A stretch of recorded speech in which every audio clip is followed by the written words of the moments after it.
Сайн байцгаана уу? Очир Talk Mongolia подкаст юм байна. Анхны дугаар бүхэд бэлэн боллоо. За анхны дугаарын зочноор маань Afovzet компани хүний нөөц эрхлэн захирал хүчин орлоо оролцохоор ирсэн байна. За танд энэ өдрийн мэндийг хүргэе. За танай подкастыг сонсож байгаа нийт үзэгчдээ энэ өдрийн мэндийг хүргэе. Тэгээ бас анхны зочин болж урьсан маш их баярлалаа. За баярлалаа. За та манай сонсогчдод өөрийгөө танилцуулаад одоо карьерийнхаа дамдлаас товчхон танилцуулахгүй юу?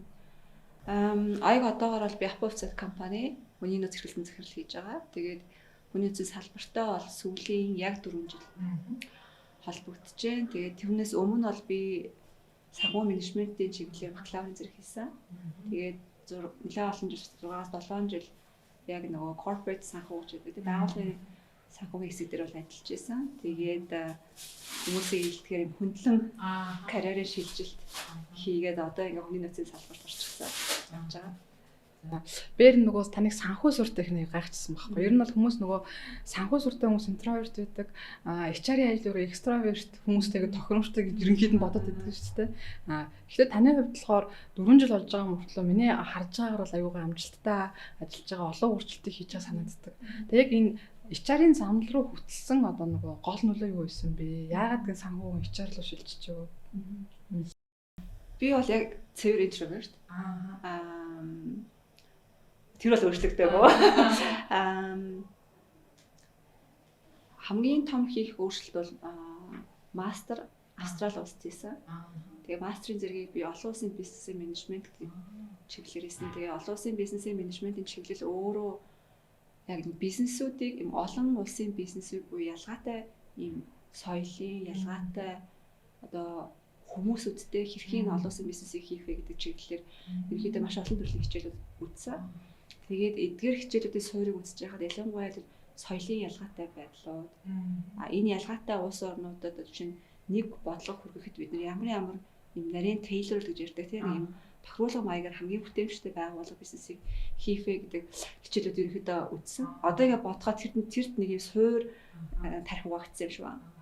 Тэгээд Австралид бас ингээд санхүүгаар дадлах их явсан чинь хичээлд авах цаа болохгүй. Тэгээ яг нөгөө тухайн үед хүний нөөцийн хэсэг дээр дадлах хийх үү гэд.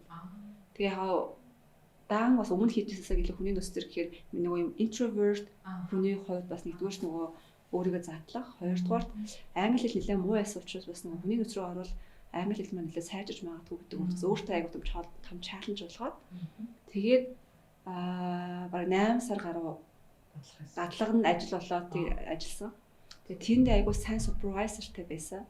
Одоо айгуу олон хүний нөөцийн менежментүүдийн одоо юм артикл уншуулдаг. Тэгээд эренгүүтээ тэрнийг ингээ ярилцдаг. Тэгэхээр яг тэнд айгуу бас нэг суур сонирхолтой байдлыг олж аваад тэгээд яг Монголд буцаад ирээд би бол нэг санхүүгээр ажиллаж хэлсэн. Жил гарам ажилласан. Гэхдээ яг олон улсын одоо мастрын зэрэг сурчсан. Тэгээд илүү менежментийн чиглэлээр онлайн хичээлүүд үзчихсэн. Тэгээд хүний нөөцийн чиглэлээр ингээд дадлага хийгээд зүгээр цагийн ажил хийжсэний хувьд харахаар маш олон зүйлүүдийг өөрчлөх боломжтой санагдсан л да. Ингээд одоо асуудлууд нь ингээд нүдэн дээр айгүй ил харагдаад байсан гэж болно. Тэгээд харьцангуй би мастер нөгөө хэлний бэлтгэлтэйг 3 жил хийсэн учраас 3 гаруй жил байсан учраас нэлээд бас юм гэп авч жагаад ирсэн учраас ингээд бүх юм айгүй юм нүдэн дээр өөнүүд их харагдаад тэгээд нөгөө өөнүүдийг ингээд зас болох юм шиг надад юм нөгөө мэдрэмжүүд их төрж байсан. Тэгээд хит хитэн төсөл юм нь бол сайн дураар нөгөө үндсэн ажилласаа нэмэлтээр гэж явдаг шүү дээ. Төсөл өвдөрдөж явж байгаа л тэгээл хүний нөөцийн салбар руу орцсон. Нөгөө Апо компани гэж 101 жилийн түүхтэй шүү дээ. Тодорхой хэмжээр ингэ соёл тогтцсон байгаа бах тийм. Тэгэхээр тэр том компани надад нөгөө тэр том компаниг ингэж гоё авч явж байгаа нэг гайхалтай санагддаг байхгүй юу?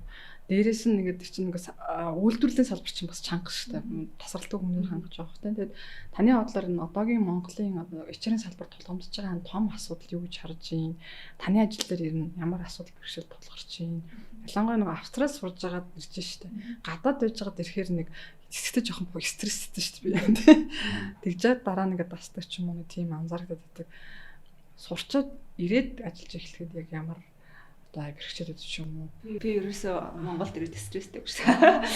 Хүмүүс яг ингээд нийгмийн тийм стресс гэж ярьдаг. Эсвэргээрээ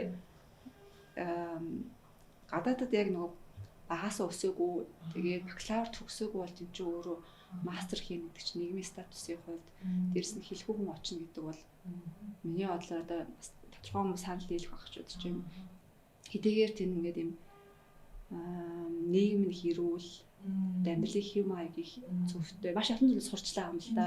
Тэндээс бол ажлын арга барил ер нь хүн яаж ажил амьдралын тэнцвэрийг сайн хадгалах ёстой юм. Яагаад эрүүл байх ёстой юм гэдэг нь сурч байгаа ч гэсэн Монголд ирээд бол эсрэгээр нэг тийч стресстэй гоо. Нэгдүгээр хоёрдугаар яг апогийн хувьд хүмүүс сайн мэдэхгүй байж магадгүй. Бид хэд чинь 2500 ажилтнтай. Гэхдээ апо өөрөө яг үйлдвэрлэлийн байгууллага бас биш юм. Бид хэд доороо 6 охин компанитай одоо апогийн удирдлагын дор 6 охин компани биш шууд удирддаг гэсэн. Тэгээд энэ дотор бид маань үйлдвэрлэлийн байгууллага байгаа. Бас борлуулалтын байгууллага байгаа. Дээрээс нь бид нэр олон улс руу экспорт руу дахиад 2 3 охин компани байгаа. Тэгэхээр бид нэр экспорт хийдэг. Худалдааны тэгээ үйлдвэрлэлийн байгууллага байхгүй. Тэгэхээр одоо комплексийн хувьд бид нар үйлдвэрийн яг цэвэр бизнес бол биш гэсэн. Тэгэхээр бид яг худалдааны бизнес хийж байгаа, үйлдвэрлэл хийж байгаа, илүү олон улсын худалдааны бизнес хийж байгаа. Нэлээд тийм төвшил өндөртэй бизнес гэж хэлж болно. Яг танигдсанараа нөгөө яг апу гэдэг нь үйлдвэрлэгч толгой компанид байгуулж байгаа. Тэрнээс яг бидний одоо яг бүтэц дотор бол хоёр борлуулалтын компани байгаа гэж хэлж байна. Тэгээд асуулт нь юу вэ? Том сорилт. Одоо бол сорилт гэвэл яг хамгийн том сорилт болохоор яг нийт зах зээлд бол нэлээд зах зээлд бол тэргүүлэгч. Гэхдээ бидний том амбиц бол олон улсад гарах. Тэгэхээр олон улсад гарах болон одоогийн байгаа өрсөлдөх чадрыг нэмхийн тулд бүтээмжийн асуудал хамгийн чухал байна. Тэгэхээр бүх одоо Монгол улс өөрөө бүтээмжийн маш бага одоо бүтээмж аягүй султай улс. Энэ нь өөрөөс байгаа. Гэтэл бид нар өөрөө яг усаас илүүтэйгээр бизнес өөрөө бүтээмжтэй байх хэрэгтэй. Чи одоо хүний бүтээмж гэж ярьж байгаа тийм. Тэгэхээр хамгийн чухал харах өнцөг өөрөө бүтээмжийн асуудал гэж бодож байгаа. Тэгэхээр бизнесийн байгууллагын бүтээмж гэдэг нь өөрөө аягүй олон зүйлийг хэлж байгаа. Яг хүний бүтээмжийг дангаас хэлэхгүй байгаа. Ур чадвартай хүнийг аваад бүтээмж гаргана гэвлээгүй. Би бол тэгж үздэг.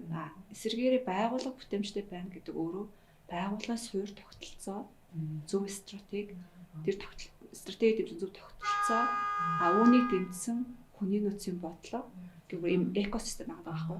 Тэгэхээр хүний нөөцүүдийг миний хардаг өнцөг бол хүнийг хөгжүүлэх, ганц хүнтэй төвлөрч ажиллах нь ерөөсөө 3-1 гэж бодож байгаа. Тэгэхээр бид нар өнөөдөр тулгамдж байгаа асуудал гэвэл бизнесийн стратегийг ойлгож байгаа хүний нөөцүүд нэгдүгээр байгаа байх нэг.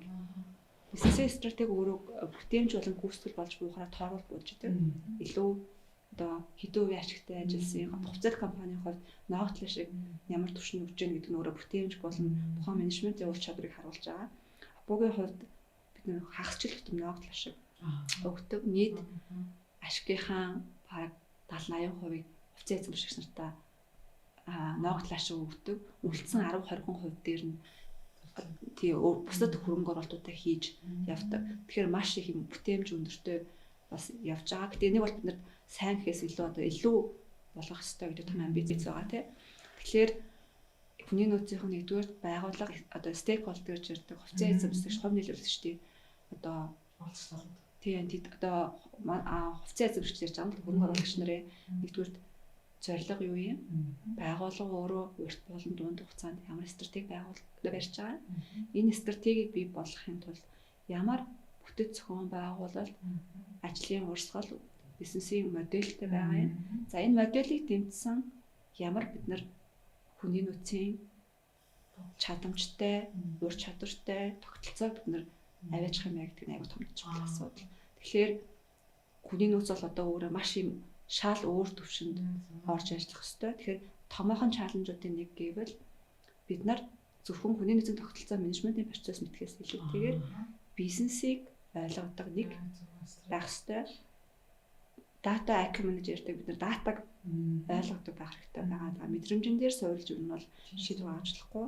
Хоёрт, гурав дахь хамгийн чухал зүйл өөрөө бүтээмжтэй холбоотой хамгийн том шилжилж өгөх гэхээр дижитал технологи өөрөө хамгийн хурцтай бүтээмж нэмж байгаа. Тэгэхээр энэ гурван зүйл өөрөө одоо маш тулгамдж байгаа сорилтуудын нэг буюу бид нар хүний нөөцийн багаас гадна бүхий л байгуулалт ажиллаж байгаа хүмүүстэй энэ 3 ур чадварыг маш хурдтай ойлгох гэдэг нь өөрөө ер нь бол хамгийн том миний хувьд харж байгаа сорилтуудын нэг юм болов уу гэж харж байгаа. Баг бэлэн баах тий тэр мэдлэгтэй хүмүүс зөв. Одоо жишээ нөгөө надад сая анзаардаг байхгүй ингээд 10 20 жил HR-аар ажилласан мөртлөө яг HR-ийн ажлын хүмүүс бид нар ч өгүүлбэрээр яадаг гэл ингээл гэтэл одоо тоогоор ирж бид нар үнэлэгдэхгүй бол тэгээд чи угаасаа HR-ийн 30 400 метриксийн бас байж та бэлэн яаж гаргадаг тэг яг нөгөө би өөрөө багшилдаг хүний HR-тай бидний одоо HR-ууд үнэлэгдэг зүйл чинь тоогоор илэрхийлж сурах шүү. Сионерыг удирдлагуудыг тоогоор гаргах тэр хүмүүс зөв шийдвэр гаргахад нь бид нар хамгийн үнэн зөв мэдээлэлээр хангах нь аягүй чухлаа. Тэгэхээр одоо яг саний сая стратегч байх, бизнесийн модельээ ойлгох нь аягүй чухал. Бизнесийн модельээ ойлгохгүй зөвхөн нэг тустай юм шиг ойлгохгүй ингээ бодлого юм одоо стратеги явуулахаар үнэхээр нэг тийм амгил болчихж байгаа юм л да. Яг одоо бүр наривчлаад үзвэл одоо бид нарын бас нэг бодож байгаа зүйл дан хүний нөөц одоо нэг юм бид нэр functional silo гэж ярьж байгаа. Тэр нь юу гэхээр газар албатуудын ийм бие даасан байдал байгууллагууд дээр маш томорч байгаа. За хүний нөөцийн газар гэж яриад, захиргааных гэж яриад, санхүү гэж яриад, стратеги гэж яриад, хууль гэж яриад тий.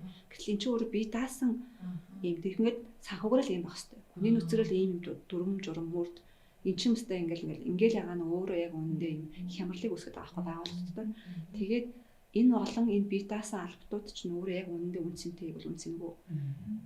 Энэ албатуудын зорилго чинь бизнес оршин тогтнож байгаа зорилго чинь шал уурахгүй. Тухайн бизнесийг л зорилгыг биелүүлэх үүрэгтэй байлаа. Одоо бол яг ингээд жижиг байгууллага гарсан гайгүй дунд болон дээш бол энэ бол маш том хямрал үүсчихсэн. Тэгэхээр энэ өөрөө яг бизнес моделинг functional silo гэж хэлдэг. Энэ хямрал бол айгүй өндөр түвшинд очсон. Тэгэхээр эргээд сэтгэлгээний хувьд бид нар өөрөө ингээд юм хамтдаа ер нь одоо HR гэхгүй ингээд бүр нийлж ингэж ажиллах айгүй том сорилтон дээр бас тулчаад байгаа шүү дээ. Тэгэхээр одоо нөгөө танаа HR-ийн баг гişнэ хүнтэй байна. Бага ер нь яаж хөгжүүлж байна? Би бол таныг харахтаа гадагшаа аюу гой сургалтууд авч хөгждөм байх гэж бол харсан тий. Хамгийн гол нь өөрийнхөө харж байгаа зүйлийг багадаа ингээ итгүүлж нэг зөв рүү хандуулдаг болох нь бас их том чаленж захирлын үед тий. Тэр бол ер нь баг нэг юм алсын хараач юм уу? Бид алтангаас гэж ярьдаг ч тийм. Чирийг сайн уулна уу чадвал ямар ч хүмүүс потенциал айгүй өндөртэй юм билээ. Гол асуудал нь бид нар нөгөө нэг харж байгаа үнцэг вижнээ итгүүлнэ гэдэг бол маш хэцүү ажил. Тэг өөрчлөлт гэдэг бол тэр бол одоо би бол миний хийдэг ажил хамгийн хэцүү гэж магадгүй ч юм. Тэр ойлгогдсон тохиолдолд тэнд ажиллаж байгаа хүмүүс потенциал ойлгох юм бол тэр хүмүүсээс бодож байгаа сэдвүүд гарна. Тэгэхээр тэрийг ойлгуулна гэдэг бол хамгийн хэцүү. Тэгээд тэр бол тэ маш олон ер нь аягүй хоолно арга замаар хийддэг тийм. Зөв. Одоо нөгөө HR-уудтай уулзаа явж байхад нөгөө талаар HR болох ч байгаа хүмүүстэй уулзаа явж байхад би нэг юм аяг анзаардаг. Нэгдүгээр тэр хүн HR-ийн ажилдаа дуртай байна уу?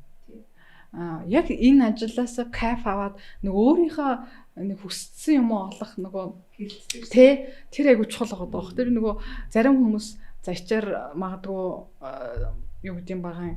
Зарим хүмүүс хүмүүстэй ажилдаа ажилд авдаг өнгөцгөө хараас тийм биш магадгүй нөгөө талаар зарим хүмүүс ингээд 12-д ажиллачаад ажлаасаа салгацсан ч юм уу хавширсан хүмүүс аягүй таарч байна. Угаас миний дэж HR-тай уулзах гэдэг учраас тэгээ би эн чинь энэ хүн өөрийнхөө яг дуртай юм олоогүй байна да. Ер нь бидний зорилго чинь хүн өөрийнхөө дуртай одоо хин нэгнэр төлөвлөхгүйгээр хийдэг юм олцсон багт хүнээс маш их гой гайхалтай бүтэмж гардаг шүү дээ. Чинь одоо жинхэнэ өглөөс сэрүүлэх сэрэг шаардлага болчдөг шүү дээ тийм ээ. Тэгэхээр тэр аягүй чухал байдаг.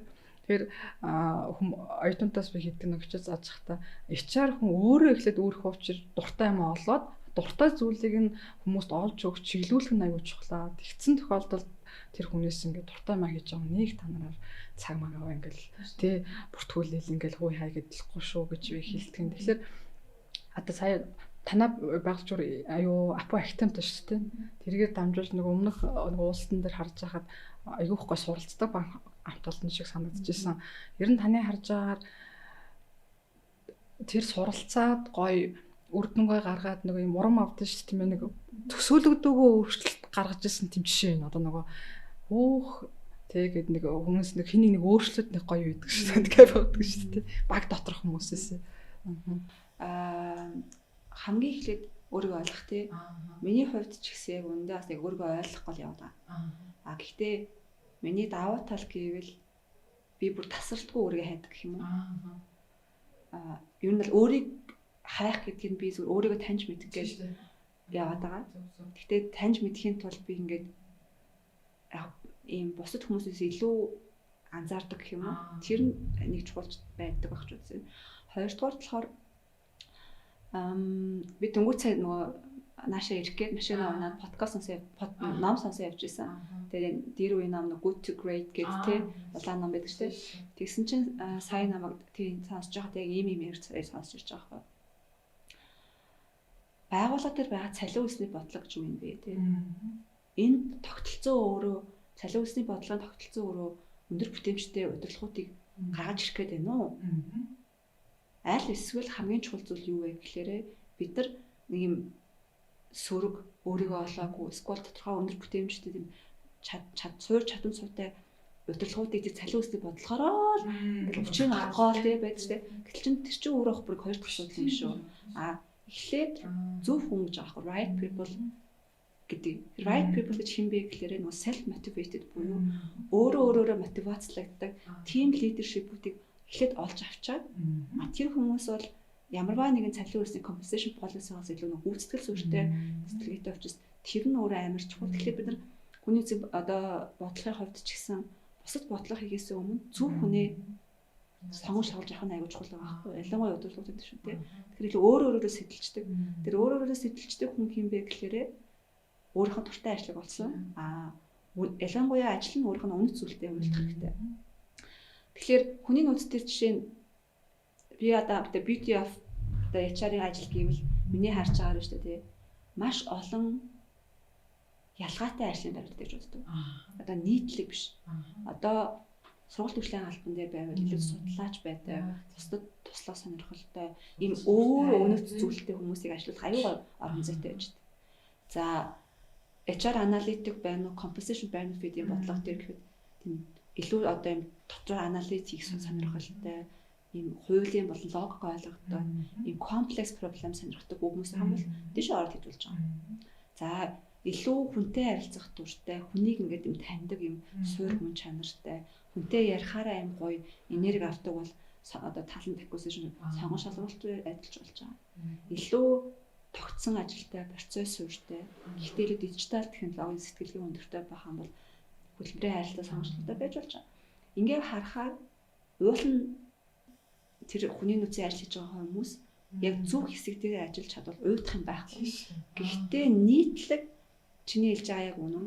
Нийтлэг хүний нөөцийн хүмүүстэй уулзахаар их залхчихсан. Гэхдээ айгүй олон жил хийсэн учраас одоо нэг өөртөө итгэлээ алдаад өөрт хэлрүү ингээд хөрвөө явахад итгэл нь айгүй суларчсан. Тэгээд нэг юм аюу нэг дотоод итгэл үнэмшил хүч хэрцүүлээ алдсан хүмүүс аяг харагдаад байдаг байхгүй. Тэгэхээр яг нэг тийм зөв хүний нөөцийг уулын гоо дурлаж хийвэл аягүй гоё ажил. Уйдах заагүй өөр хүмүүст болчихсон. Гоё ажил.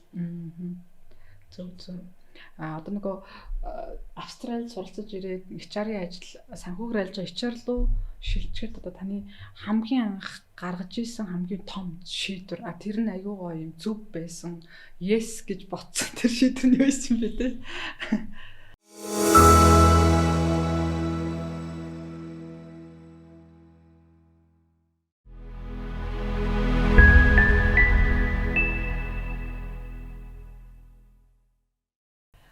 Эхний 1-2 жилээс хүнд байсан. Ер нь мэдээж салбартаа аягүй олон жил ажилласан, тогтолцоо удирдах гэсэн хүмүүстэй шууд удирдлага нь болоод ажиллана гэдэг бол тэр хүмүүсийн хувьд ч гэсэн хүлээн зөвшөөрөх асуудал гээл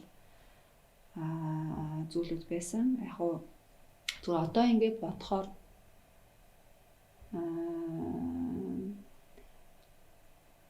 2-3 жилийн өмнө бид нар бүтцийн өөрчлөлт хийсэн.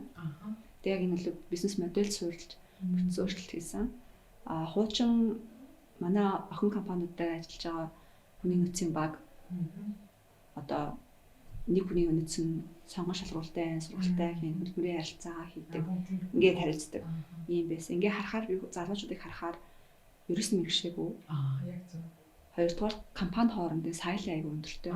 Танах, манах, манайхан гэдэг танайхан гэдэг эдний баг мэрэгшээгүй. Дээрээс нь хүний нөөцийн байгуулагдах нэр хүнд аяга эсвэл яг мэрэгшээгүй учраас үнэлэмж аяга суултай. Даан яг хүнтэй холбоотой харилцаанаар ажиллаж ирсэн учраас бизнес дуу болгоогоор бизнест үнцэнд оруулах хэсэг аяга суултай. Тэгээд эдгээрийг ажиллаж агаад би тэгэхэд төвлөрсөн одоо бид share-с төвлөрсөн хүний нөөцийн менежментийн баг руу шилжсэн. Жишээлбэл бид нэгдсэн хөдөлмөрийн харилцааны багтай болж байгаа. Тэгэхээр 6 компани нэг хүний нөөцийн багаар ажилтдаг.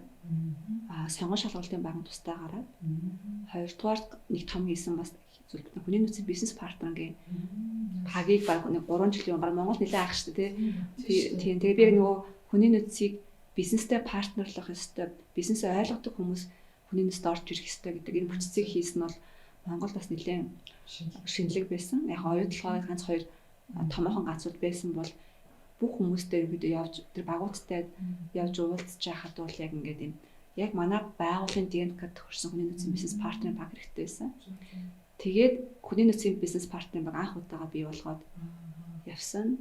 Тэгээд энэ зүгээр яг үнэндээ хэлэхэд суур тогтолцоо өөрчлөгдөх нь өөрөө бүх юмны хамгийн чухал. Тэгэхээр тэр хүмүүс өмнөний дараа нарийн мэрэгч эхэлж байгаа, бизнесээ ойлгож эхэлж байгаа, өөрсдийгөө хөгжөөгөө байсныг мэдэж эхэлж байгаа, өөрөөсөө хөгжиж эхэлж байгаа, байгууллага татвар тогтолцоо сайжирж байгаа.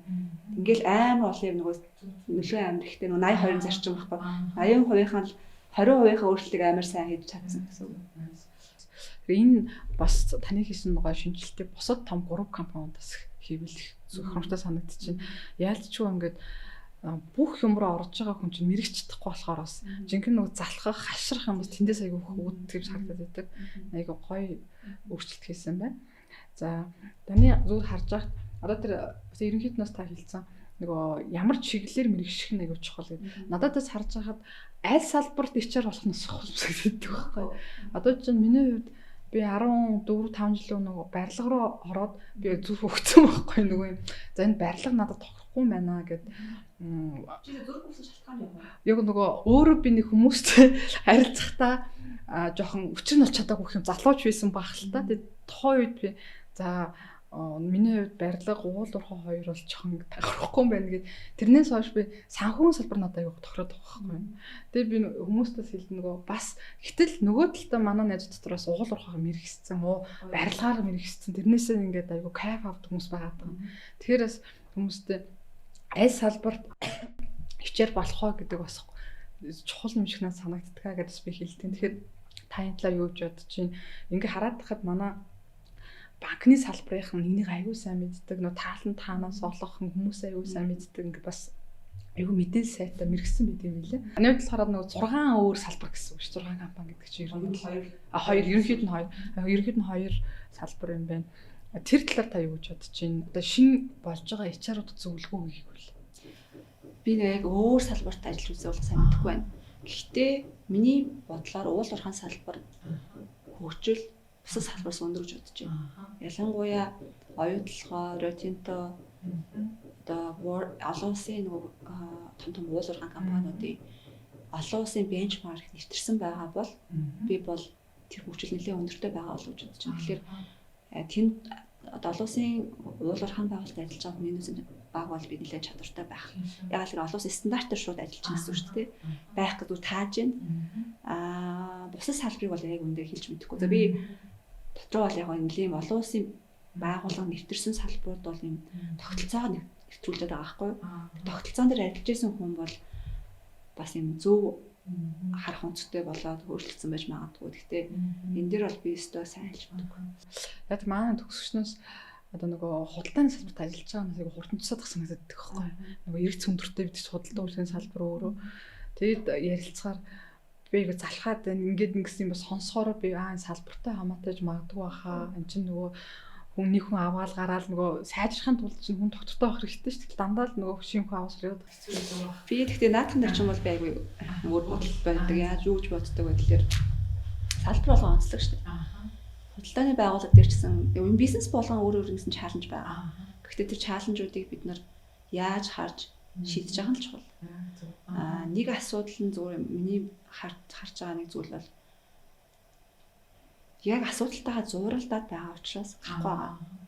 Асуудлын хойно гараад өөр яаж шийдэж болох уу гэдэг outside одоо сүүлийн юм outside in гэдэг mindset одоо дээл юун дээр бид нар Сингапурт явж ярьжсэн ч тийм хүний нөөц өөрөө дандаа байгууллагын дотоод юм ингээд өнөөдрийн асуудалд айгүй их ингэж effort өгöd байгаа байхгүй. Гэтэл макро орчин юу болоод байна?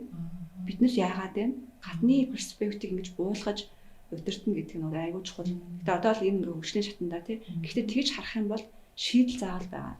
Яагаад заавал бид нар 40-50% одоо худалдааны байгууллагч иргэцэн 40-50% тийм. Ингээ менежмент хийгээд байгааг бодох хэрэгтэй байхгүй. Тэгвэл би энд юу хийвэл ямар менежмент хийвэл тий гэл бодох юм тий байгаа байхгүй тий. Тэнд л нөгөө ялангуяа хүнээс удирдах байгаа хүмүүс тийм асуудал айгүй анхаарал өөрийнхөө жинхэнэ уур чадрыг тийм авах хэрэгтэй. Би бол манай салбарч өөрөө онцлогтой шүү дээ. Тэгж хараад 50 байх хэрэгтэй байхаа гэж хэлдэг байхгүй. Тэгэхгүй нэ бусад доктортой байгаадаар харьцуулангуудаа өөрийгөө ч дутуу үнэлдэг ч юм уу чадахгүй нэг чардаг ч юм уу бас юм байд юм шиг санагдсан. За окей. Таны хамгийн хурам зориг авдаг өөрийгөө цэнгэлдэг зүйлс юу вэ те? Ирч хүч авдаг.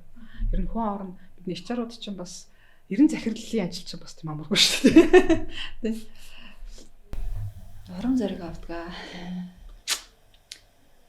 Би нэг л юм бодтой. Хүнээр магтуулаад урам зориг авдаг. Хүн болчихгүйсэн даа гэж.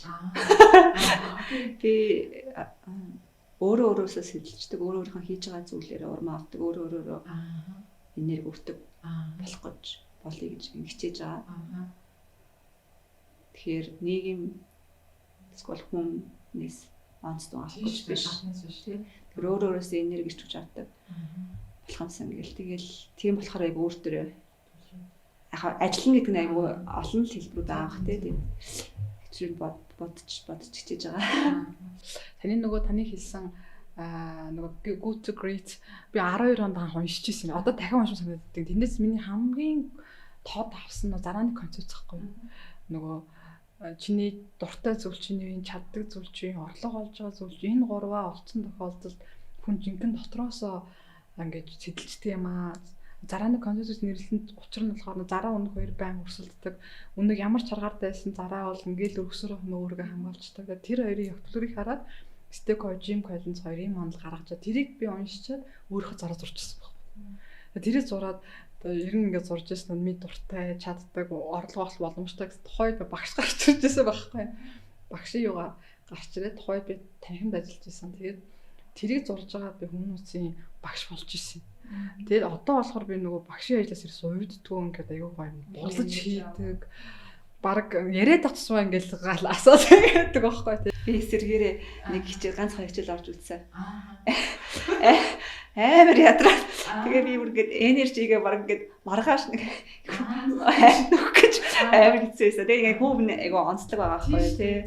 Амар хэцүү байлээ багш ихч. Яг тэр аль хүн өстөд нэг хүний нөгөө гол тэр дурладаг зүйл нь юугээс хамаарч байгаа байхгүй. Тэгээд би яг оюутнуудаа тэрийг нөгөө талаараа өөр компанид ажилласан ч гэсэн би багшаа ажиллаа хийн шүү гэж би дандаа хэлдэг байхгүй. Би тэрийг мань орхиороо гэдэг. Багштай бол тэгээ одоо ч гэсэн подкастыг би нөгөө одоо бяцлал хийгээд юу гэдэг юм байгаа нөгөө хөгжилтэйгээр хэлэхэд өөрийнхөө сүнсний зорилго бусдад нөгөө юм мэдлэг төвөө бусдад туслах гэж боддог. Энд дээр итгэцэн юм байхгүй. Тэгээд тэгж бодоод бас энэ подкастаараас гоё шинэлэг хөргөж хянсан гэж зорж хийж байгаа. Бас миний дуртай юмны маань нэг юм шиг байгаа бас нэг ярилцах тий. За баярлалаа. Хүний нөөцийн Апо компаниуд хүн нөөцийн нэг бодлого стратеги ажилтнуудынхаа яг өдөр тутмын одоо амьдралтаа нэг гоё уялдуулж тэнд нь очиж гоё мэдрэх төхөөс байдлаар яаж гаргаж ийн ажилтнуудынхаа дуу хоолойг ер нь ямар байдлаар сонсдог вэ та? Яг би одоо сүүлийн хийсэн 2-3 жилийнхаа зүйлийг харахад миний сул талаа.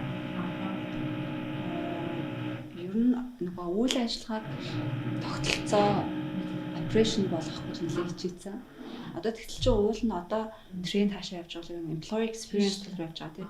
Тэгтэл employee experience тэр ажлын дуу хоолойг сонсох тал дээр бол төдийлөн тийм зөв тогтолцоо би одоо хийж байгаа. Гэхдээ бид нар энэ жил бизнес төлөвлөгөөн дээрээ бид нар хүний нөөцийн багаараа хэд удаа удаагийн хэлэлцүүд хийсэн л дээ. Жишээлбэл бид нар ахлагтай хамтартайгаа уулзаж биднээс өндөр юу болоод байгаа, яах ёстой юм, бидний хийж байгаа зүйлүүд ямар асуудлууд байна. Дахиад багаараа ярилцаад тэгээ бидний одоо ялангуяа миний төлөрч байгаа эрхчлийн 2026 оны бизнес төлөвлөгөө төлөрч байгаа зүйлөөрөө бид нар нэгдүгээр employee experience буюу энэ байгууллагын энэ experience-ийг дижитал болон бичлэгч хоёр янз байгаа шүү дээ. Тэгээ энэ хоёрыг нэлээд сайн анхаарах хэрэгтэй юм. Мэдээж хэрэг одоо хүмүүс дижиталд орох учраас тодорхой сервисүүд хүн сурталчгүй, цаасгүй дижитал болох нь зөв. Гэхдээ нөгөө талдаа зарим нэгэн процессыг дижитал гэхээс илүү хүмүүс хувь хүнтэй харилцах тэр мэдрэмжүүдийн нөгөө touch point-ууд орчил байгаа байхгүй. Тэгэнгүүт эргээд би одоо яг тэр ярьж байгаа нөгөө байгууллагын сэтгэл зүй, хүний сэтгэл зүй, ямар үйлчлэгийг өөрөө бид нар дижитал биш хүн төвтэй байх ингээд эргээд тэр дизайн руугаа нэгдүгürt анхаарч харъя гэж эрхчлийн одоо бүртгэж зохион байгуулалт тэр тийш чиглэлнэ. Хоёрдугаар мэдээж хэрэг бид нар нөгөө бүх тогтолцоогоор дата буюу нөгөө юм ялангуяа AI хурдтай явж байгаа учраас энэ AI-тай суурлан бид нар хүний нөөцийн багийг хамгийн бага ажиллаар хамгийн өндөр бүтээмжтэй ажилуулах тэр тогтолцоо руу ирэх ёстой. Тэгэхээр тэр хэсэг рүү юу нэг том анхаарах гэж бодож байгаа. Гурав дахь зүйл өөрөө суур хүний нөөцийн нөгөө тогтолцоо буюу бүтэц зохион байгуул, operating model, ажил үүрэг тэр нөгөө ямар скил ур чадварууд одоо хэрэгтэй вэ гэдэг тэр чиглэж байна. Харьцангуй сүүлийн 4 жилийн хугацаанд бид нар хүний нөөцийн менежментийн процессыг нэлээд сайн суудсан. Одоо менежментийн процесс гэдэг бид нөгөө онбординг хийх, сонгон шалгуул, хөтөлбөрийн харилцаа, хөгжүүлэх, гүйцэтгэлийн менежмент, талент менежмент ингээ процесс, менежментийн процессууд нь ингээ суудсан ч гэсэн яг цагийн тэр ярьж байгаа гурван зүйл өөрөө тогтолцоо сайн суугаагүй учраас нөгөө одоо үр дүн гаргахад айгаа жоохон гайп үүсэж байгаа байхгүй. Тэгэхээр бид энэ л онштой төвчнийхөө оншиг өөртөө оншлоод байгаа. Тэгэхээр эрхчлээс бид нар илүү тийш анхаарах гэж байна. Окей. Сайн нөгөө нэг дижитал танаа юу туршлага ингээд энд ивент дээр сонсож байхад бас нэг дижитал руу чиглүүлсэн нэвтрүүлсэн туршлагыг сонсгоод иддэг шүү дээ. Яг одоо танаа HR-ийн менежмент нэвтрүүлсэн ямар дижитал AI нэвтрүүлсэн ямар туршлагууд байна? Бусад HR-уудаа бидэд нөгөө одоо нэг юм тодорхойлт авна баганд ажилтны үнэн гэж тодорхойлт авдаг шүү дээ. Бидэд чатботтой. Энэ чатботоор бид нар бүх төрлийн байгууллагаараа журмуудаа мэдээлэл авчна. Одоо чинь шинэ хөгжттэй боллоо. Би урамшуулаа яаж авах уу? За нэг манай гэрт одоо юу гэдэг өвчтөй асуудал үүслээ. Би хэд хоногийн чөлөөгөө цалинтай цалингүй авчлах уу? Гэл бүх ингээд тодорхойгүй юмнуудыг бол бид нэр чатботтой оруулсан. Дээрэс нь бүх төрлийн тодорхойлолтууд юу гэж бол тийм нөгөө HR-ын зурлаг юмнууд чинь бүх чатбот болоод сүүлийн 2 жил болж байгаа.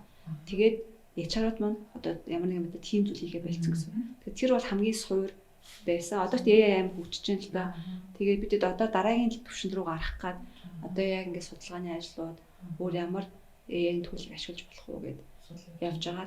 Тэг явж байгаа хэд хэдэн модуль одоо ер нь бол хийгээд төлөвтэй эхлэх байх. Тэг хамгийн ихний суур бол одоогоор бол тэг ашиглаж байгаа. Одоо нөгөө компаниудын HR-тай ярилцгаар AI нэ сургалт хөгжлөн нэ төсөвтэй холбоотой зөвлөлөөр ихтгэр мэдээжин гэр нөгөө HR-ийн нөлөө яаж тайлбарлах уу, яаж ойлгох уу гэдэг нэг чухал байгаа байхгүй. Тэгэхээр бид нар нөгөө энэ чинь бүгд төсөв явж байгаа.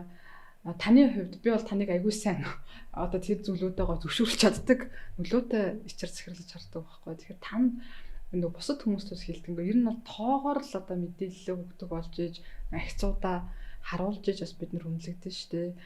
Энэ нэвтэрсний дараах ямар боломжууд яаж ахиц гэдэг зүйл аягүй сайн харуулах хэрэгтэй байх гэж бодож байна. Та ямар байдлаар удирдлагуудаа танилцуулж тооноос гадна яг олон зүйлтэй байгаа л да. Мэдээж хэрэг эхний ээлжинд томоохон одоо бодлогын шийдвэр гаргахад мэдээж удирдлагууд итгэхгүй, ямар ч хүн итгэхгүй. Тэгэхээр ийм тасралтгүй оролдлого аягүй чухал. Тэгээд эхний 1-2 ямиг яг ингээд амжилттайгаар хийгээд тэр нь удирдлагуудад биш ажилтнад хүлээн зөвшөөрөгдсөн тохиолдолд менежментийн баг ихтгэлдүүлж эхэлнэ. Тэгэхээр хийж байгаа ажлыг зөвхөн удирдлага таалагдах гэж хийх биш. Хамгийн гол нь тэрнтэй удирдлагаас бид нар мөнгө цохож байгаа шүү дээ. Тэгвэл ажилчдаараа дамжуулах хэрэгтэй гэсэн үг байхгүй. Миний хэлэх гэдэг тактик нь тий. Би тань ихээс илүү ажилчид өөрөө энэ хийсэн юм үнэхээр сайн байсан гэдэг дуу хоолой захирлуудад хүрчүүл дараагийн маа авахдаг амархан гэсэн. Миний хэлэх гэдэг тактик гэсэн үг шүү дээ. Жоо стратегич байгаа бил тий. Тэгээд тэр нь чинь ингээд баг хэлнэ. Тэгэхээр нэг 5 саяар 10 саяар тий. Ингээ ихтгэл өгөөд үр дүн гарвал би бол ямар ч хүн гэлэгддэг шүү дээ. Бүгд л үр дүн гарч явах нэг чухал шүү дээ. Баярлалаа. За одоо нөгөө эдийн засгийн хүн маань одоо HR биш байсан бол санхүүгийн ажил хийж явах шүү дээ. Зөв. Одоо би нөгөө HR биш байсан бол ямар ажил хийх байсан бэ гэж асуух гэж байна.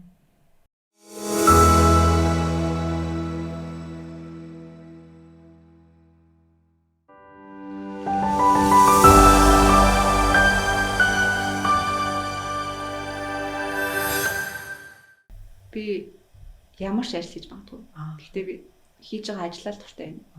Яг зөв. Нөгөө күнзийн нөгөө ажилдаа дурлагддаг тий. Юу ч хийсэн би ажлынхаа гой талыг одоо жишээ нь би treasury manager байсан. Тэр нүрээ цэвэрс хөрөнгө оруулалт санхүүж тавилсан менежер. Тэгээд намайг хийж хат хүмүүс энэ ажлын байрыг гоё гэж бодож хүмүүс чинь ингээ apply жагтаа хийдэг гэдэг. Айгуу тийм ажлаа амар тэгж өөрийн хийдэг байсан. Төслийн менежер болоо явсан ч гэсэн бас чадах байх. Ер нь ажлаа айгуу ойлгоод хамгийн гоё өөртөө таалагдаж өөрийнхөө хэлбэр рүү оруулж хийх байсан баг. Нөгөө юм хүмүүс хийдэг хэлбэр биш гэсэн. Яг өөрийн болгож өөрийн одоо хэлбэрээр хийх гэсэн үг шүү дээ. Тэгээ би тантай ясаад ингэж анзаарэгдэж байна нөгөө одоо намс хүмүүс чи аялаад байгаа амраад байгаа гэдэг байхгүй. Нэг юм жаргалтаар даддаг болохоор яг нөгөө юм юу ч байсан юм дурлаж гоё тий нэг ямар челленж байгаа би эндээс шүү сурсан юм нөгөө талаар нэг юм хийсэн бүтээснээсээ кайф авдаг төрлөө юм болов гэж би аль таны харж байна. Одоо хүний нөгөө нэг бас утга учир чинь нэг юм хийгээд трийгээ хүмүүст гоод нэг үр дүнгээс аягүй кайф авдаг хүмүүс аягүй юу ч хийсэн аягүй амжилттай болгочтой юм санагддаг байхгүй. Тэг магадгүй хэвээ чамаас тэмээс авч ял та магадгүй. Тэг ер нь л зүгээр сууч чаддаг юм биш. Гэхдээ зүгээр суухгүй гэдэг нь ажилсаг юм бол биш. Намайг ажилсаг гэж хэлэхгүй байна. Тийм ажилсаг бол биш. Гэхдээ том юм тодорхой тогтолцоо юмд хийх өөрчлөх юмсан гэж боддог. Бодож хийн. Хүмүүсээс шууд хийчихгүй. Тий. Хийх юм бол нэг айгуу гоё дуусгаж хийн. Зөв. Хүмүүсээс нас хийсгдэг. Манай нэг би нэг талтай ичрэх дуусаад нөгөө талтай нөгөө суралцж байгаа хүмүүстэй харилцдаг болохоор ингэж сууддаг. Олон компаниудаас ордсон юм чинь асуудал багтаа компани байна уу те. Нэг айтайхан газар юу вэ? Би асуудалгүй компани гэж байхгүй. Чи аль асуудлаа сонгохоо шийдэн шээ гэдэг байхгүй. Зүгээр ямар асуудлаа хүлээмж зөвшөөрөхөө сонгох хэрэгтэй. Чи тэр өөрөө асуудал шийдэх гэж дурж байгаа хүмүүс шүү дээ гэдэг байхгүй. Тэгэхээр таны зүгээс бас одоо тэр магадгүй таны үнснүүд аяг таалагч би юу ч хийсэн айгуу гоё дурлаа хийчихнэ гэдэг. Тэр шинэ одоо ажлын гараагаа эхлэж байгаа хүмүүс залуучууд ч юм уу тий ажилдаа яавал гоё хүн дурлдгийг яавал гоё байх уу ч юм уу өөрийн туршлагаасаа ч юм уу бас гоё би ингэдэж шүү гэдэг нэг тийм зөвлөгөө маягийн бэлгээг юу ч хэлэх байдаг. Яг хоо шинэ залуучууд гэхээс илүү ялангуяа удирдах байгаа удирдлагын баг одоо сүүлийн үед маш өндөр коучингийн ур чадвартай байна. Коучингийн ур чадвар гэдэг нь их төрлийн одоо шинэ байна уу, хуучин байна уу бүх төрлийн хүмүүсүүдийг бүрэн потенциалаар нь ажилуулах ур чадвар жишээлбэл тий. Тэгээд сүүлийн үед нийгэмд аягүй их олон стресстэй болцсон. Тэгээд юм нийгэмд өөрийгөө харьцуулж байгаа.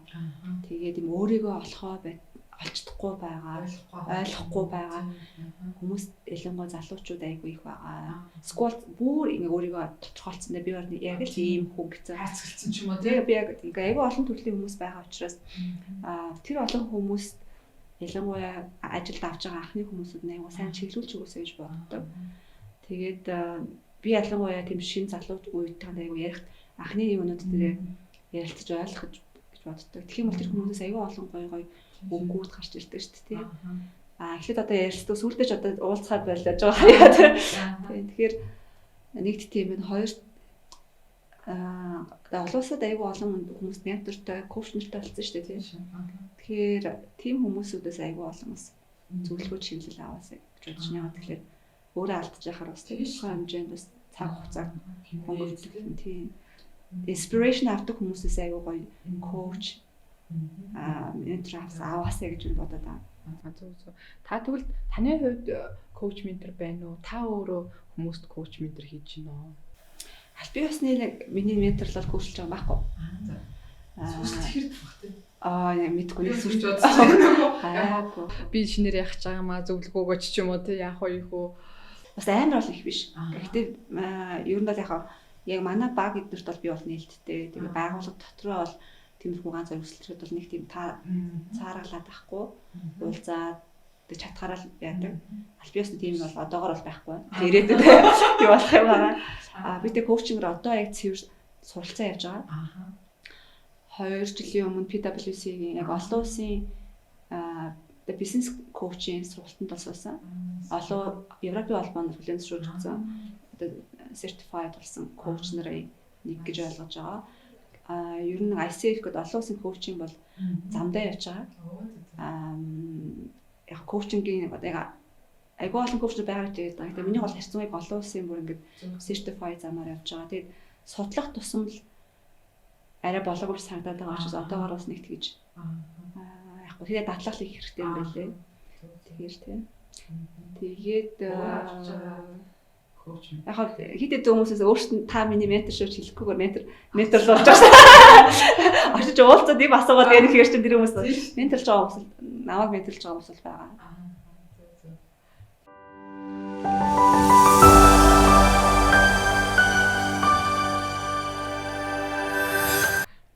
Таны хэлсэн чинь би нөгөө залуучуудтайгаа ярилцаагаа дуртай гэдэг. Таны бүр санаанаас гардаггүй юм инээдтэй байсан ч юм уу санаанаас гардаггүй тийм гоё кейс байна уу? Одоо залуучуудтайгаа уулзаж ярилцаж байхад. Ер нь л яг одоо аваад ажиллаж байгаа залуучууд бүгдээрээ л ийм надад ийм анхны интервью их сонирхолтой санагдсан. Учраас манай багт байгаа. Самж авсан яг сонин сонголцоод хийдэг. Би өөрөө бараг хэлэх дуртай юм. Ялгаатай хүмүүсээ баг бүрдүүлж явдаг. Тэгэхээр манай багт дандаа юм өөр үзэл бодолтой. Тэгжиж нөгөө юм бидний жаа бүтээл бодлого полоос ч юм олон үнгээс агуулж гарч ирж шүү дээ. Тэгэхээр одоо манай багт байгаа хүмүүс бол бүгдээрээ маш сонирхолтой өнгөтэй хүмүүс байгаа. Тэгээд сонин шийдвэр гаргаж авдаг. Жишээ дурдвал арай болоогүй санагдаад байгаа учраас одоогоор бас нэг тэгж зарим хүмүүс бүр нээдтэй сүүлийн үед надад айгүй олон дизайнерууд интервьюд ороод байгаа хүний нөөц төр ирнэ гээд тэгээ би ингээд нэг тавлаад ичсэн. Энэ ягаад дизайнерууд хүний нөөц олох гэж ирээд байна. Би чиний хадаа дизайнерын скил гэж одоо хүний нөөцийг юун дээр ашиглана гэсэн яг ашиглаж болно шүү дээ тий. Гэх мэтлэнгээр энэ сонин дизайнер интерьер дизайн сонирхдаг хүмүүс айгүй юм хоббигоор сурцсан. Гэтэ суур мэрэгчний айгүй өөр. Тэгэхээр мөлий би миний интерьер дизайн сонирхдаг гургас сурч байгаа гэсэн хоббитой хүмүүс 2-3 интервьюд орж ирсэн. Тэр бол надад айгүй тийм сонирхолтой өнцгүүд. Тэгээд ийм гадаадд төгссөн бас ийм зураа одоо юуны зураач гэдэг ийм гоё иллюстрат зураач мураач нар even HR дээр орё гэж ирдэг байхгүй юу. Зураач нар гоё шүү. Тэгээд би бол тэр хэмжүүд айгуу чухал гарч байгаа хүний нөөцийн контентын өнгө төрөх мэдрэмжил ингээд ийм сонин хүмүүс манай багт байгаа. Би бүх төрлийн мэрэгчлээ. Тэгээд тэд нар яг сүүлийн үед ороогүй ч гэсэн ийм сүүлийн үед ийм бүр ингээд ийм сонирхолтой мэрэгчлээ хүмүүс even сая над өчигдөр хурж өгдөрхөн бүр цэвэр одоо санхүүжилт те одоо Америк төгсчихсөн санхүүгээр Америк хийсэн. Гэхдээ нарийн мэрэгчлэн биохим communication харилцаар төгссөн хүмүүс ирчээд хүнээс хийгээд тэгээ би ер нь л авъя гэд нэг дипломт баг ажиллаа. Тэгэхээр чи ингээд биохим харилцаа санхүүгээр төгссөн хүмүүс ингээд HR хийх гэж орж ирж байгаа те. За энгийн хүмүүс авахгүй баг. Гэхдээ надад бол ийм хүмүүс орж ирж байгаа манай хүний нөөцийн бодлогын тэр нэг diverse байх. Тэгэхээр гэх мэтлэг юм сонин хүмүүс ажилд аваад. Тэр чинь өөр бас нэг бидний хараагүй өнцгөр харна тий. Бас нөгөө сонсож байгаа ч дандаж хэлэхэд заавал бас HR-аар бакалавр төгссөн гэж бити хайрцаглаар гэж би хэлмээр санагддаг. Яг ялангуяа би ч урлагийн тэр уран зургийг сонирхдаг. Манай өөр нэг урлагийн юм шиг. Уран зураг сонирхдаг хүмүүсийн сэтгэлгээ бас өөр өдөг байхгүй. Их гоё өнцгтэй байдаг. Тэгээд бас хандаж хэлэхэд ичээр сонсогчдод хэлэхэд бас юм яг юм ичгөөс захирж байгаа өөр өнцгтэй хүмүүсээс багаа бүрдүүлэх хичээгээрээ тэгвэл бас бидний олж хараагүй өнцгүүд бас орж ирэх баха. Яг энэ аягүй надад таалагдчихээн тэр. Би бүр амар яагаад юм мэдэхгүй байна. Сейфэ гэдэг олон улсын бүр санхүүгийн мэргэжсэн гэдэг цолтой. Тийм юмны нэлээд өндөр зэрэгтэй хөвгт хүний нөөцийн бизнес партнер болыг ярьж байгаа юм. Гэхдээ миний тархинд бол ингээд тэр хүн чинь айгүй бол инвестмент хийцэн өөр чиглэлээр явж байгаа. Тэгэхээр одоо яг хүний нөөцийг харж байгаа үнцэг айгүй өөр болж ирж байна. Гэхдээ тэр суур зүйлүүд дээр айгүй сайн тогтолцоо байх юм бол энэ олон гоё өмнөдийг суулгаад аваад илүү амжилттай байж болох байх. Тэгэхээр ийм амар сонирхолтой хүмүүсээр баг хүрдэж байгаа. Сейф болцсон хүмүүс чинь сейфэгээр бүр ингэж баг хэлжтэй тэрийг нэлээд хөдөлмөр гаргаж саадаг бас зэрэгшүүд үү тийм ээ. За баярлалаа. Тэгэхээр надаас нөгөө манай шамнарч бас асуудаг нөгөө заавал бакалавр байх уу, шалгуур. Тэгэхээр энэ нас айгүй гоё өнцөг байна. Шамнартаа сонсож байгаа шамнартаа ч хэлэхэд тест. Айгүй олон хүмүүс. Манай тэр янз бүрийн мэргэжлээ өөд ирэхэд танах авдаг гэсэн. Энэ сонсож байгаа ичээрүүд ч гэсэн бас гоё өнцөг байлаа. Тэгээд бас бити нэг хайрцаглаараа л гэж би яг энэ чинь нэг хүн өөрөө яг магадгүй төрч явж байгаа тичэр гэдэг олцсон харсан байж болно шүү дээ тийм ээ. Яг нөгөө сүүлийн үед сая би 6 сар Сингапурын менежментийн сургууль руу LinkedIn дээр харсан бол би нэг яваад ирсэн шүү дээ. Дижитал одоо шилжилтийг яаж удирдах вэ гэдэг сургалтыг манай менежментийн баг бүхлээр очиж харсан. Онлайн хичээл үзээ, тархимын сургалттай. Тэгээд тэнд ярьж байхад юу ярьж байна гэхэлэр T-shaped бид нөгөө ур чадвартай хүмүүс сүлүүд хэрэг болж байгаа ч. T-shaped ур чадвар гэдэг нь өөрөө юу ярьж байна гэхэлэр хуучин бид нар юм нэг нарийн мэрэгжлийн хүмүүсийг ингэж мэрэгшүүлдэг байсан бол T-shaped буюу окей нарийн мэрэгжил буюу T-гийн суур нь байж болно. Энэ бол аягүй чухал хэрэгтэй. Гэхдээ T-гийн дээдлийн хэсэг байгаа. Энэ дээдлийн хэсэг өөрөө бизнесийн аягүй чухал хэсэг болж ирж байгаа. Юу вэ гэхээр энэ дээр бизнесийг ойлгох, датаг ойлгох, дижиталыг ойлгох, нөгөө execution буюу сайн гүйцэтгэл гаргадаг гэх энэ хэсгүүд бас ингэ нэмэгдээд байгаа байхгүй. Тэгэхээр нөгөө нэг скиллтэй биш юм хосолмол скилл ур чадварууд өөрөө илүү нөгөө инновац бий болгох тийм. Гэт айгүй олон давуу тал дугаас одоо тренд орж ирж байгаа. Маш удахгүй Монгол бас нэвтрэх байх. Австралид бол бакалаврын мэргэжлийн жишээ нь ийм хоёр өөр өндрөө. Хууль хийжсэн инженерээр маркетинг хийжсэн санхүү гэж бүр зэрэг ийм хосолсон мэргэжлээ төгсгөөд энэ төгссөн хүүхдүүд нь зөвлөх үйлчлэгээний компаниуд чинь ялангуяа авах магадлал маш өндөр. Тэгэхээр угаасаа энэ тогтолцоо өөрөө нэвтрээд эхэлсэн. Сонсоосоо таатай байна. Манай нөгөө зэтүүд чинь бас айгу тийм сонирхолтой ертөнцтэй байгаа байхгүй тийм. Өөр юм сонирхдаг, сорж үтхийг хүсдэг, челленж айгу дуртай тийм. Nice. Баярлалаа. Танаа нөгөө Апугийн баярхад бас айгу гоё олон улсын сургалтууд айгу хамруулдаг хүмүүс айгу сайн бэлддэг санагдаад байдаг. Танаа ер нь Апугийн ахтамтай шүү дээ тийм ээ. Хүмүүсийнхаа ур чадварын матриц тэр сургалтын хэрэгцээ буцаад тэр өгөөж өгч байгаа байдлаа ер нь яаж үнэлж гин сургалтанд оруулах зардал энэ хүн яагаад хүмүүсээ сурах хэвтэй.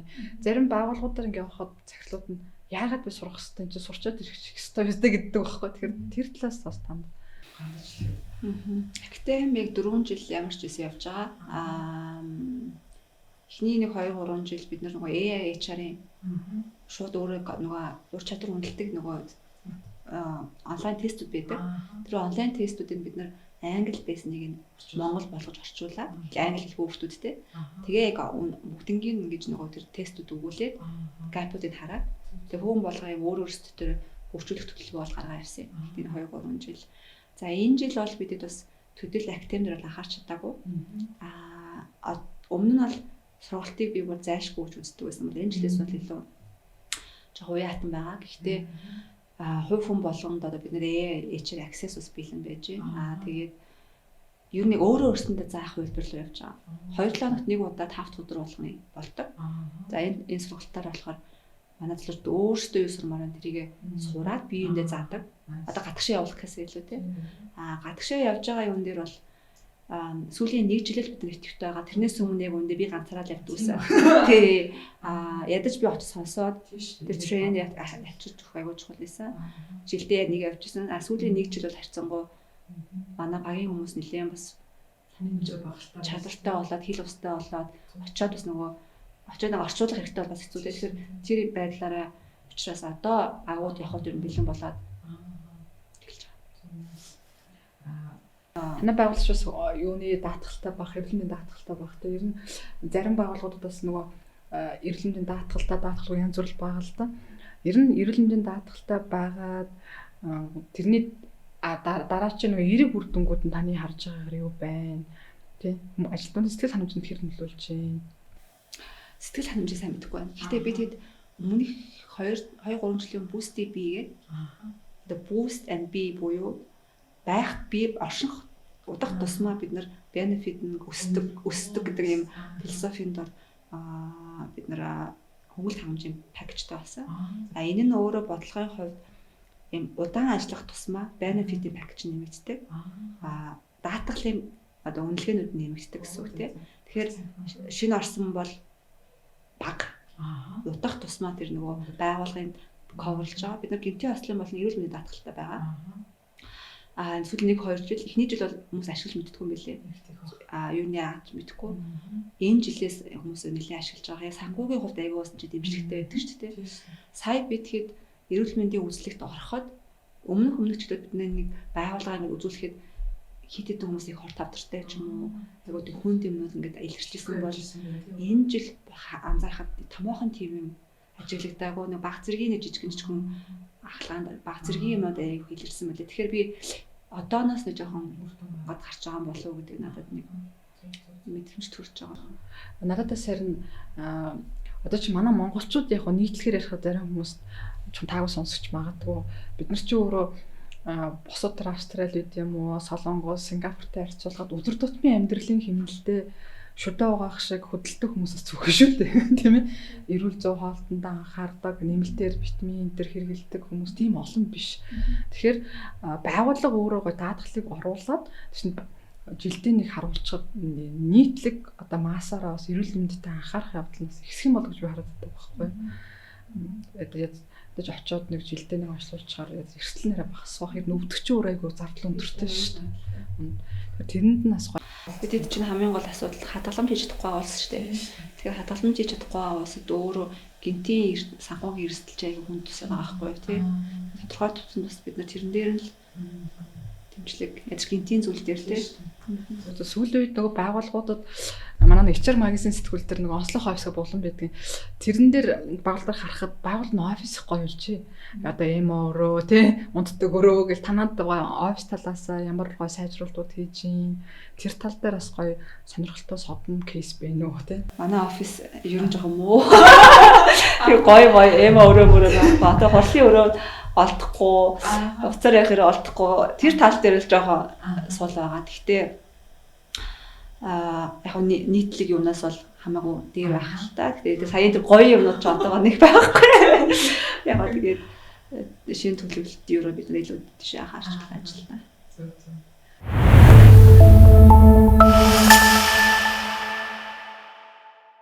За баярлалаа. За ерөнхийдөө подкаст номер цаг 3 болж байгаа шиг байна. Тэгээд яриалээ үл үгний яриалээ. Тэгээд очин маань нүгрөө бас нөгөө уурхай шиг одоо юу нөөц боломж гоё ярих зүйл ихтэй. Тэгээд ингээд бүгдээрээ эхний подкастаа жаргая. Тэгээд танд бас миний асуугаагүй тий HR-уудаа бас хандаж хэлхийг хүссэн зүйл юу байна? Би янз бүрийн бодож орж ирээгүй. Шууд яриа гэж бодчихоо. Орж ирсэн болохоор тэгээд одоогоор бол алгаа тэгээд гоё асуулттай бол нэрээ коммент үлдээдэг гэсэн байх бах тий. Тэгээ урмын өвгнүүд асуулт тодруулах юм байна бас. Холбогдоод явал. Тий, нэлттэй. Тэгээ баг холбогдоод подкаст маань сард 2 удаа гарна. Тэгээд цаашдаа бүр гоё дахиад зортолцож болно. Та гэдэг хүсэлтээр баймаа ороод. Тэгээ миний бодлоор бас нэг учиргүй юм seriously биш нэг хоёр HR найзлал суугаа ярьж байгаа байдлаар хийхийг бодож байгаа. Тэгжиж нөгөө юм байгаа шүү дээ санаа. Тэгээ найз чиг ингийн яриа гэх юм бид бол ингээл байгаа. Найз чиг тэгээ хойч моёго байгаа. Манай сонсогчид манаас өөрсдөө бас гоё цаашдаа ямар асуултуудыг бас тавилмаар байна бас хэлээрээ учиргүй нэг сэдвүүтээ сарсахдаг хүссэнгүй ер нь л бол сонсогчд маань одоо HR-ууд байх учраас тэгээд гоё зочныхоо гоё туршлагаа за мөн одоо мэрэгчлээ сонгож байгаа өөрийгөө хөгжүүлж байгаа байдлаас нь HR-уудаа гоё хүрхийг зорж байгаа шүү. Тэгээд та бүхэндээ маш их баярлалаа. Тэгээд зочиндоо маш их баярлалаа. Цаг гаргаж ирсэн маш завгүй. Тэгээд би тулгаж байгаа өдөр ирсэн байгаа. Тэгээд баярлалаа. Тэгээд манай спонсор байгууллагуудтай байгаа. Тийм. Эхлээ байгаад спонсорт олч тийм үү? Подкаст. За энэ эхний бэлэг маань аюул олон бэлэгтэй байгаа. Эхний бэлэг манай хөгжил трейд компани юунд итгэсэн байгаа. Тэгээд хөгжил трейд юм эдний нөгөө бэлэг нэмэгтэй хүмүүст аюул хэрэгтэй бэлгэнүүд лээ. Бид нар шинэ гэртээ очиод те яг эмэгтэй хүмүүст илүү хэрэглээтэй бэлэг байсан болохоор хөгжил трейд маань аюул гоё бэлгэлсэн байгаа. Трейд юм байна. За тэгээд подкаст маань бас гоё өөрсдийн гэсэн брендингтэй болсон байгаа. Тэгээд ийм ууттай бүндэт зочин гэдэг юм гоё юу бичгтэй. Тэгээд энийг гоё өөрөөд яваарай. Тэ. За тэгээд дотор нь гоё бэлгүүд байгаа. За энэ болохоор гоё дорс байгаа юм. Түүхэн юу гэхэлэр энэ нөгөө Монт Кристо гүн гэж зохиол өгдөг шүү дээ. Тэр зохиол дээр гардаг юм байхгүй юу? Монт Кристо хүн одоо ялтаа байгуулангууд нөгөө аав нь за Монт Пучинагаа задлаараа гэд ингээд гоё. Түүхийн уншиж Юнаны тухай байгаа шүү дээ. Тэр кино тэгээд их гоё. Одоо Инатека вайныхан ивент итгэж байгаа. Тэгээд тэр компанид бас баярлалаа. Тэгээд энэ намайг нөгөө халамжийн яриа шиг вино угаад ярилцаж гээд. За энэ гоё вино байна. Обдивстай боолч юм шиг. Манай нөгөө камерамен өөрөө юунд нэр тохирохгүй хаа гэхлээр мэлцээ. Тэгээ орчинд нь. За энэ бол Ачург гэх клиник байгаа. Тэгээд би чи үе нөгөө яг хавар намрын үеэр бид нар шиг нөгөө халуунаас хүүхднээс халуунд шилжих үед хүн ирж жоохон даарч хурчих гэдэг санаад хурчих гэдэг дархлаанд анхаарахгүй болохгүй. Тэгээд 300 сая төгрөг нэхин билэг байна. Очоод гоё та анзаарчсан бол би үе очоод хөвтэй л 9 жил хэлээддэг байхгүй эдний дээр. Тэгээд манай Ачург клиник бол миний сүүлийн 2 жил үйлчлүүлж байгаа эмнэлэг нөхөн сэргийн эмнэлэг байхгүй. Тэгэхээр бид нар шиг нөгөө өвцний дараа биш өмнө нь гоё өөртөө анхаарах нэг чухал байдаг. Тэгээд ийм бэлгийн карт байна. Ачург клиниктэй баярлалаа. За ингээд уутаа гаргаж ирээ л дээ. За манай Archer Eagle гэдэг гоос ахны органик бүтээгдэхүүн оруулж байгаа вега. Тэгээд эмэгтэй хүн хэмжээнд очиод гоё масктай хөөрхөн болоорой тий. Тэгээд энэ дандаа веган бүтээгдэхүүн оруулж ирдэг манай бизнес эрхлэгч. Энэ болохоор хүмүүсээс орон сургуулагч байна. Тэгээ гоё ургуулад одоо шин илүү бас гоё нэг organic beauty байдлыг гоё тэрэн талаад байгаа шүү дээ. Тэгээд ийм гоё билэг байна. Манай Archer Eagle. За тэгээд сүүлд нь миний гаргасан ном байгаа тэ ичүүд их авцсан байгаа л та. Тэгээд бичсэн номоо бас гоё би оруулж байна. За тэгээд энэ торыг маань бас гэрэл зоох гэх хэвлэлийн компани бас өгсөн байгаа. Ганцрынхаа номын сан дээр тавьсан байсан чи хүмүүс аяа сонирхоод энэ тэнд аваад таасан шүү дээ. Тийм. Бас манай ивент болгоос агис татгал байгаа. Тэгээд бас даатгал аяг чухал шүү. Бизнесээ өгөө шүү. Баярлалаа. Баярлалаа. Тэг бүх ивентчнэртэй баярлалаа. Тэгээд зочноор оролцсон Ачгаа цэглэлтэй маш их баярлалаа. Баярлалаа. Дуусах болж байна уу камер минь.